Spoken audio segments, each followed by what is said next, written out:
Hello, everyone. As said, I'm Mari-Liis. And yes, I will now describe to you our journey at Hundipea and how we have implemented, at least so far, smart urban space design. Firstly, I don't presume that everyone knows what or who Hundipea is. So a little about the background. Basically, Hundipea is both a location and a company. The location is nearby. It's about 4 kilometers from the old town in the northern Tallinn district. It's an industrial zone. It's a harbor area. It's been closed up for the public at least 100 years already. And now we have an idea of tearing down these walls that we have and open it up for the public to create a space, a new kind of an urban space, both for wildlife and people. And the company Hundipea is basically the body that is doing this transformation. It was started by existing landowners in this area.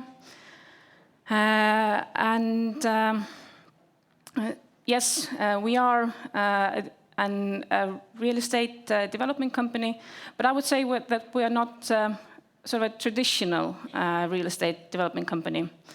In Hundipea's case, the existing landowners will put their land under Hundipea, which gives them in return per 1 square meter, 1 voting right. Also, in the end, when we are producing already money on this area, then this will also be divided among the landowners similarly. And in the future, these landowners will not sell off everything that they have already, but will remain as owners through Hundipea, through the business and commercial spaces that we will be keeping. And all of this together creates this somewhat different background where we are very strongly motivated to ensure quality in this area, and we are able to develop this area as a whole unit so that the existing landowners aren't too keen to keep their lands profitable. It's fine by them if their land goes under social functions or park, they will still get the money back. So this is what we are striving towards. We are striving towards creating a lively, adaptable, and welcoming space for everyone. As said, for both people and wildlife. Wildlife, nature is very important to us. This gives both environmental and social quality in this room. People basically feel better when they have green spaces around them. And both the microclimate and the air is way better than in this case. Hundipea is a rather big area. It's 41 hectares, which is comparable to either Vatican City in Italy or in Tallinn case, about 5 Toompeas together. So understandably, this new urban area will not come into life overnight. It will probably take around 30 years to build it up the way we want it to. So this, in return, gives us plenty of time to ask different contributors to come and give their feedback how this urban space should be planned. Maybe urban planners, scientists, students, or the local community. in the end, this area will need to work for everyone. And the way we want to bring this into life is by going step by step, one smaller area at a time, and basically use the rest of the area as a test bed for new technologies, for new urban solutions. Basically the same idea that was already discussed today, the sandbox idea. So now going towards more specifically to today's conference's topic, the smart city, then I would say that we haven't taken smart city as a goal, rather than as a method of how to move towards. And by a method, I mean using data, analysis, research, and advanced technologies to create better quality in this area, to basically improve people's quality of life, to strive towards sustainability. And you might ask how we do this. Luckily for you guys, I have some examples prepared. Basically, also discussed today, human-centric planning.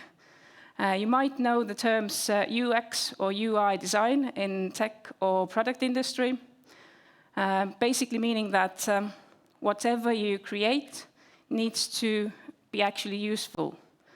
No one wants to create a product that the user doesn't want, or a product that solves some problem that doesn't actually need solving. And this also comes to urban planning. There's no point in creating spaces or buildings that don't serve the function that local people need to use or want to use. And for us to understand what locals would need, we have every now and then small get-togethers where we discuss with the local community what they feel, what they are lacking, if there's anything that we can do already today to give them the services that they need in this area. And we also did a study with Applied Anthropological Center, where they went and talked to our neighbors, asked what they thought about life at Paljassaare, near us, and concerning our development, if they had any fears, and if they had any hopes regarding it. So this is what we found out. Basically, we got insight into how to improve their life. And understandably, many mentioned the existing fences. As this area is closed up again, then our neighbors had bought apartments, homes near the sea, but couldn't reach the sea. So the fences must come down, but also there's a local industry at the moment that creates noise, air pollution, also something that we need to take care of rather soon. Local services, everyday services are lacking. There's not too many food stores or places to spend time in. But on the other hand, there's nature, which is very, very important for local people. Public transportation could be better. And if in the future there will be smaller businesses, then people very much like those instead of the bigger supermarkets. They hope that the future area will be polyfunctional and for everyone, meaning that they don't want to see another residential area coming up that doesn't provide them with the needed functions. And also, it's very often that new developments tend to be for the rather rich rather than for everyone. So all of these points we very much agree with and will absolutely focus on in the next steps that we do in our development. But to go a bit deeper, we did some additional research as well ourselves, where we looked into what the demographics around us was, who was living next door to us, where they went in their everyday life, what were their destinations, what they needed nearby. And when now taking all of this into consideration, then we had our first, and so far only, PPP project, meaning that we brought together private, public, and personal levels. And we created a community garden where Tallinn City was the funder. I would say that it was received very well. Our next door neighbors had their first cucumber and mint plants planted last year, and sent some text to me at least once a week. They were very happy with this.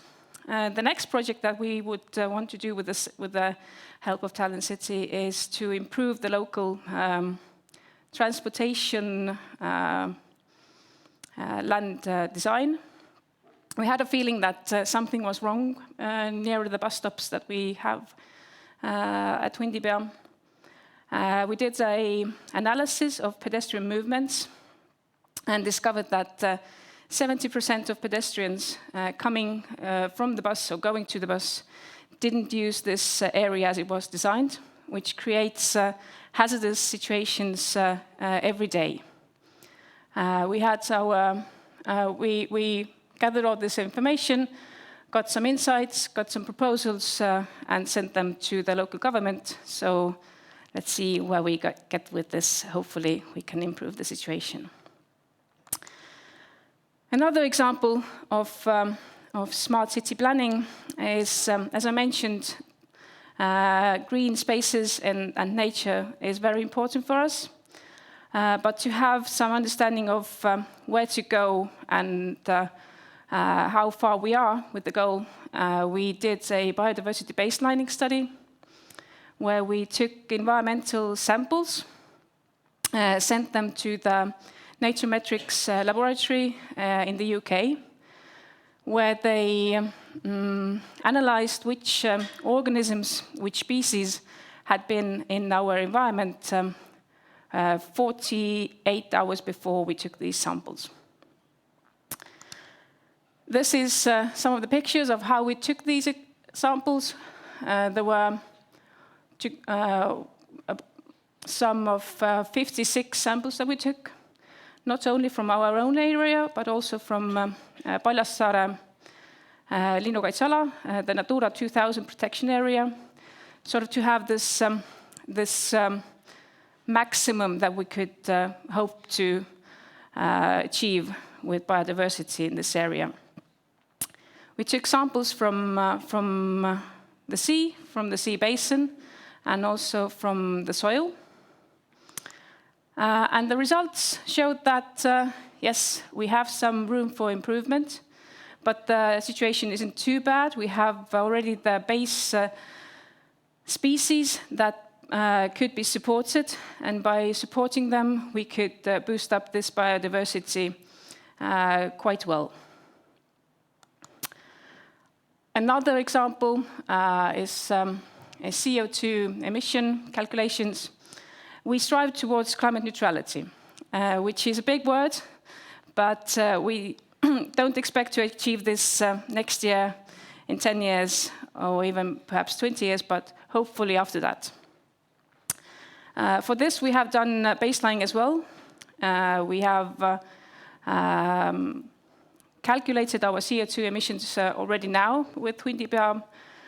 And we did also a modeling study together with TalTech and Plus Architects, where we looked into future CO2 emissions and discovered that by far the biggest CO2 emissions come from materials, which is on the graph here, the blue section. Usually when talking about CO2 footprint and reducing its emissions, people tend to talk about energy. maybe electricity or heating, but I would like to point out that that's not probably where the biggest problem lies. And this is also one of the reasons why we proposed this project to Finnas Center to look into how we could reuse already existing building materials. This is a picture of or a 3D model of our future Hundipea district that we did with Plus Architects, and this was basically used as the basis for material volume calculations, for estimating where to put the PV panels in the future, where to put our green facades and green roofs, and also our local microclimate analysis was done on this model. We also looked at marine heating possibilities. We actually had 2 sensors in the Tallinn Bay where we got the temperature data for at least a year that was used to analyze how much heat we could take from the Tallinn Bay to heat up the Hundipea area or in summer cool it. Apparently some additional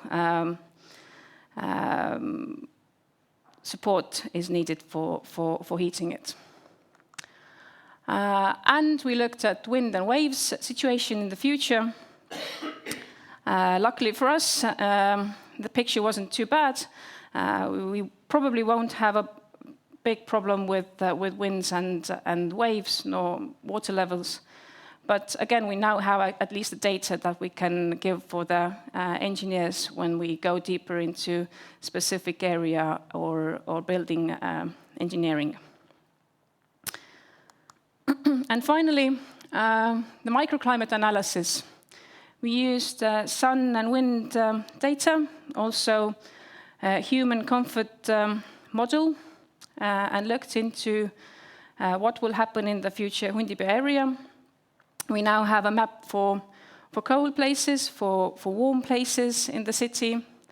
And this gives us information of where to put, for example, cafes with their terraces, or offices and bureaus that wouldn't need as much heat during the day. And it also pointed out something in our initial planning. I wouldn't say it was a mistake, rather than the initial plan for this area was done not based on any real data. But now we could see that there was this very wide, very cold street that probably people wouldn't want to spend time in. But we could quickly change the angle of this specific street and improve the local microclimate there in this area of the city. And additionally, we now know where to put green areas with higher trees to block out the cold winds coming from the sea. And with this, I will conclude. If you have any questions. We do have indeed. Lovely. Yeah. Okay, here we go. Okay, well, let's take the third one first then, because you just mentioned that briefly as well. How much do you expect sea levels to rise during that period? To be honest, I don't know the number exactly, but we have 2 meters we are 2 meters higher than the sea level at the moment, so we have enough room for any rise. So it won't go over 2 meters. Okay, and how do you integrate sustainability into urban design while maintaining economic viability? In our case, the economic viability and sustainability come together when we create an urban space where people actually want to come. and it's a long-time investment, and sustainability allows us to have a very nice, very welcoming and high quality urban area, and as the owners already are there with their business premises, then hopefully this will balance it out. Right. It's a slightly tricky one, but it's not so actually tricky. Do you think the future residents of Hundipea will be similar people who live nearby? I guess it's one of the challenges, isn't it? Or maybe not. We don't know. We hope that at least some of them are the same people that will live nearby. But also at the same time, this area isn't only for the new residents. This area should be also for the already existing residents nearby. So it would have to serve both already existing people there and also the new people coming to live there. Right. And what is your car parking policy? Very specific question. We have the idea that we don't want too many cars on the street. We won't be banning cars, but cars will be parked in parking houses. So that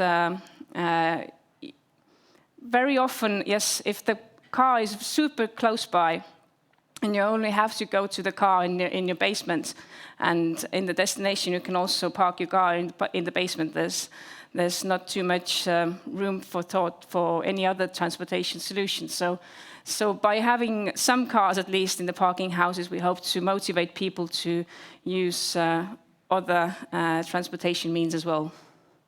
Right. Okay. There's quite a lot of questions. That's good. Yeah. So okay, let's take this one. Who are the current landowners in the Hundipea area?